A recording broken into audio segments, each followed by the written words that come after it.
जब सत्ता की ताकत के सामने सवाल कमजोर पड़ जाए तो आवाज बुलंद करनी पड़ती है। बोल कि लब आजाद हैं तेरे। न्यूज क्लिक पर मेरे साथ। बोल के लब आजाद है तेरे, बोल ज़बां अब तक तेरी है। नमस्कार, बोल के लब आजाद है तेरे। मैं अभिसार शर्मा। क्या आप जानते हैं कि ऐसे वक्त जब देश भर में लॉकडाउन को खत्म करने की तैयारी की जा रही है, यह कोशिश की जा रही है कि किस तरह से मजदूरों को रोका जाए ताकि वो बिल्डर्स का काम कर सकें, जैसे कि कर्नाटक में हुआ।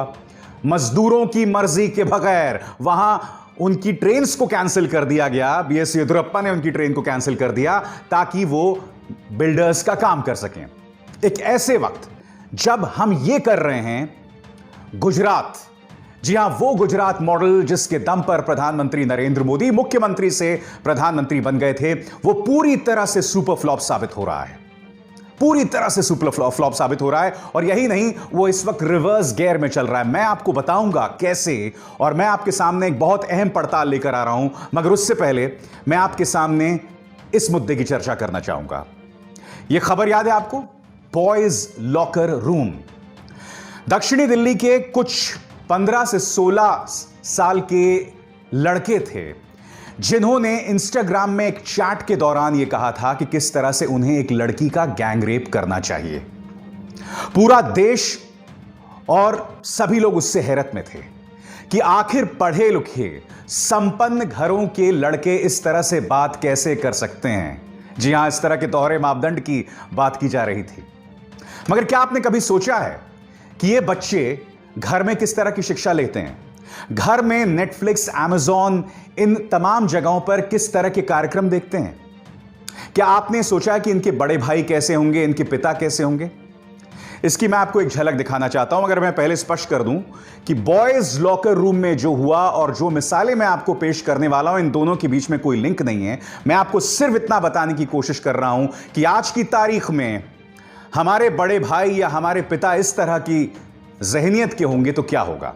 आपके सामने यह शख्स, इसका नाम है विवेक अग्निहोत्री, फ्लॉप फिल्म्स बनाता है और मोदी सरकार की जय जयकार करता है। हालांकि 2014 से पहले यह मोदी भक्त बिल्कुल नहीं था। यह समझ गए कि 2014 के बाद अगर जिंदा रहना है और सरवाइव करना है और पैसे कमाने हैं तो भक्ति करना शुरू कर दो मोदी जी की। मैं आपको बताना चाहता हूं इस शख्स की जहनियत क्या है। और आप कल्पना कीजिए, इस तरह का शख्स अगर आपका पिता हो, आपका बड़ा भाई हो। आपके सामने screens. What makes Nano the safest car for women? Nano आखिर औरतों के लिए सुरक्षित क्यों है? There is simply no way to get gang raped in here. क्योंकि नैनो का जो साइज है छोटा होता है, इसके अंदर लड़की का गैंग रेप नहीं हो सकता। ये कौन कह रहा है? विवेक अग्निहोत्री। यह आदमी आज की तारीख में इस सरकार के लिए बाकायदा पत्रकारों को टारगेट करता है, सोशल एक्टिविस्ट को टारगेट करता है, जेएनयू को गाली देता है, तमाम चीजें करता है। और इसकी भाषा देखिए, 2013 का इसका ट्वीट है। आगे देखिए, ये सीता, मां सीता के बारे में क्या कह रहा है? रावण भैया मुझे छोड़ दो, सीता टू रावण चैंट्स अ मंत्रा। ये इसके विचार हैं सीता मैया के बारे में। क्या इसके खिलाफ कोई मुकदमा करेगा? भक्तों, ये तो मां सीता को के बारे में इतना अश्लील विचार रख रहा है। आगे देखिए, good morning to all who got up late today. और ये तस्वीर देख के ही मुझे शर्म आ रही है। फिर आगे देखिए इसकी जहनियत में क्या है जो ये कह रहा है, सेक्सिस्ट बट फनी। 18 से 25 साल की लड़की फुटबॉल की तरह होती है, एक के पीछे 22 लोग। 26 से 35 साल की लड़की क्रिकेट बॉल की तरह होती है, एक के हाथ आती है, बाकी सब ताली बजाते हैं। मैं आगे पढ़ना भी नहीं चाहता दोस्तों। इस आदमी ने इतनी गंदी गंदी बातें ट्वीट की हैं और आज हमें इस बात को लेकर हैरत है कि आखिर इस देश के अंदर बॉयज लॉकर रूम जैसी चीजें क्यों हो सकती हैं। हमें इस बात को लेकर हैरत होती है कि निर्भया गैंगरेप जैसे घटनाक्रम क्यों होते हैं। जब रसूख वाले लोग, जब सत्ता के करीब वाले लोग बेखौफ इस तरह की बातें कर सकते हैं और सत्ता का हिस्सा हो सकते हैं तो क्या होगा। अब आगे देखिए, यह आदमी बीजेपी आईटी सेल का हिस्सा है, हरियाणा की बीजेपी आईटी सेल चलाता है। इसके विचार आप देखिए तो आपको शर्म आ जाएगी। सफूरा जरगर के बारे में यह अपशब्द कह रहा है। वो सफूरा जरगर जो इस वक्त तिहाड़ जेल में बंद है, वो सफूरा जरगर जो कि गर्भवती हैं, वो सफूरा जरगर जिसके खिलाफ बीजेपी आईटी सेल ने इतना गंदा प्रोपेगेंडा चलाया कि इंसानियत शर्मसार हो जाए।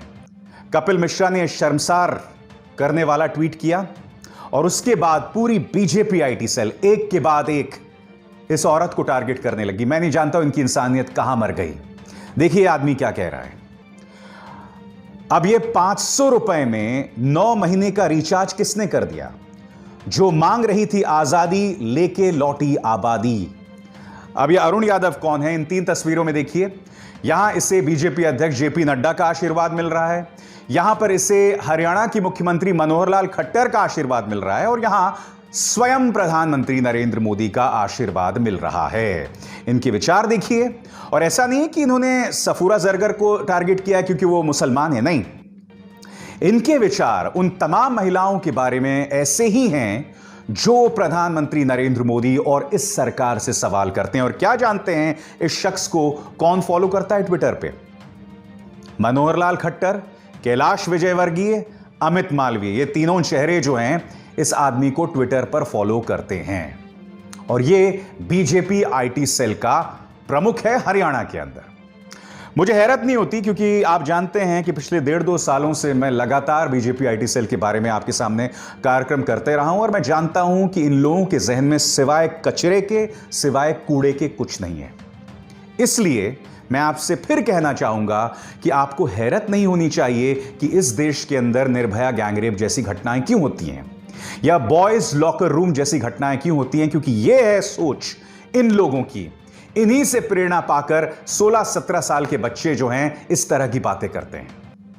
जी हां, औरतों के खिलाफ हिंसा को जायज बनाने का काम कर रहा है यह सोच, जायज बनाने की काम कर रही है यह विचारधारा।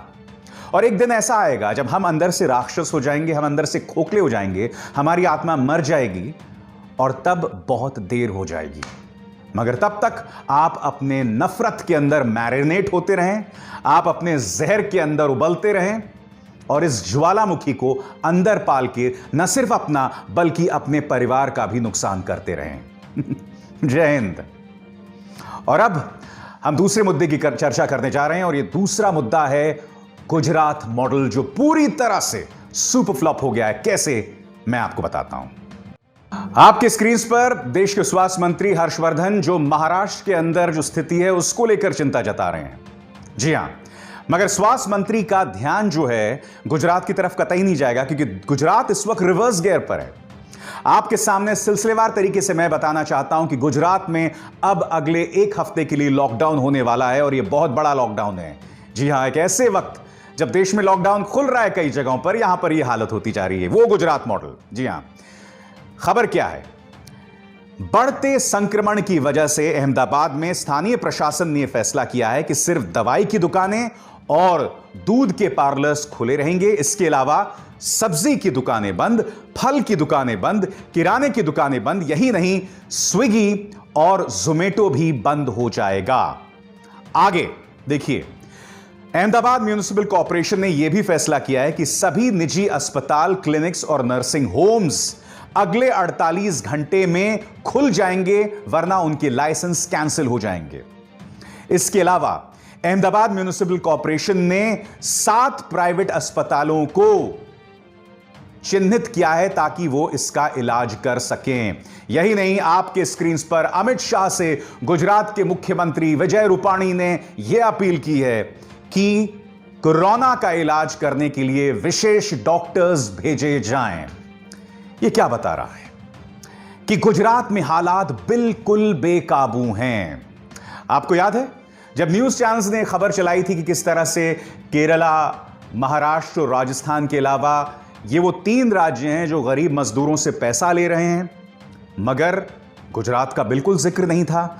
मैं आपको बताना चाहता हूं दोस्तों, आपके सामने ये सरकारी फरमान है और इस सरकारी फरमान में जो ये चीजें हाईलाइट की गई हैं गुजराती में, उसका मैं आपको अनुवाद करके बताना चाहता हूं। यह सरकारी दस्तावेज का हिस्सा है।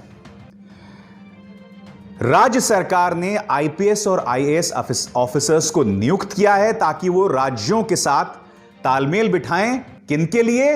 माइग्रेंट वर्कर्स के लिए, मजदूरों के लिए, ताकि वो घर लौट सकें अपने पैसे पर। मुद्दा नंबर 1 क्या कह रहा है कि मजदूर अपने पैसे देंगे और इसके लिए राज्य जो है यानी कि गुजरात वो अन्य राज्यों के साथ तालमेल बिठाएगा। मुद्दा नंबर 2, अश्विनी कुमार जो कि चीफ मिनिस्टर्स ऑफिस में हैं, उन्होंने कहा है कि जो मजदूर हैं, गरीब मजदूर हैं, उन्हें अपने टिकट्स खुद खरीदने होंगे। अब मैं आपको कुछ मजदूरों की आवाजें सुनाना चाहता हूं। अहमदाबाद मिरर ने इन मजदूरों से बातें की हैं और आप खुद इन मजदूरों से सुनिए ये मजदूर दरअसल कह क्या रहे हैं। सुनिए। अभी जा कहाँ रहे हो आप? जा रहे हैं, बोल रहे हैं कि गाड़ी आगरा तक जा रही है, तो आगरा जा रहे हैं। आप आगरा से कहाँ जाओगे फिर? आगरा से बांदा जाएंगे। अच्छा, वहाँ से कैसे जाते हैं? बस में जाते हो? हाँ, वहाँ से बस में जाते हैं। कितना दूर है वहाँ से? वहाँ से 500-600 किलोमीटर है। वहाँ 600 किलोमीटर है। तो अगर कुछ मिला नहीं तो वहाँ से क्या करोगे आप? पैदल जाएंगे। पैदल जाओगे? कितने दिनों के बाद आप घर जा रहे हो? 6 महीने बाद। 6 महीने बाद। यहाँ पे कितने टाइम से आप फंसे हुए थे? यहाँ 1.5 महीने हो गए। 1.5 महीने हो गए। यहाँ पे खाने का कुछ प्रॉब्लम हो रहा था? खाने का प्रॉब्लम हो रहा था। अच्छा, कहाँ पे आप काम कर रहे थे? London dairy. अच्छा, ठीक है। अभी यहाँ से आप जा रहे हो, अभी आपको क्या सुविधा मिली है? तो क्या हम लोग पानी पियाते हैं, पानी भी नहीं मिला हम लोग को अभी तक। तो कब से आप लोग बस में आए हो? बस में हो गए 3 घंटे हो गए और अभी तक पानी नहीं मिला? नहीं मिला। अच्छा, और कितने पैसे आपको देने पड़ रहे हैं यहाँ से जाने के लिए? 250 रुपए। ठीक। कल जो अचानक सिर्फ 24 घंटे का भी वक्त नहीं दिया गया था वहां के लोगों को कि अब तमाम दुकानें बंद हो जाएंगी, मैं आपको दिखाना चाहता हूं कि पत्रकार जनक दवे ने यह तस्वीर पेश की है और इस तस्वीर में देखिए क्या बुरे हालात बन गए हैं अहमदाबाद के। लॉकडाउन की ऐसी तैसी हो गई है, फिजिकल डिस्टेंसिंग की ऐसी तैसी हो गई है। यहां देखिए क्या हालात हैं।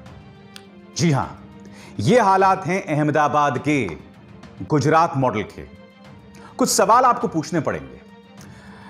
मान लिया दिल्ली के अंदर आप तबलीगी जमात को दोष मढ़ सकते हैं, यहां पर इतने कोरोना के केसेस हो गए।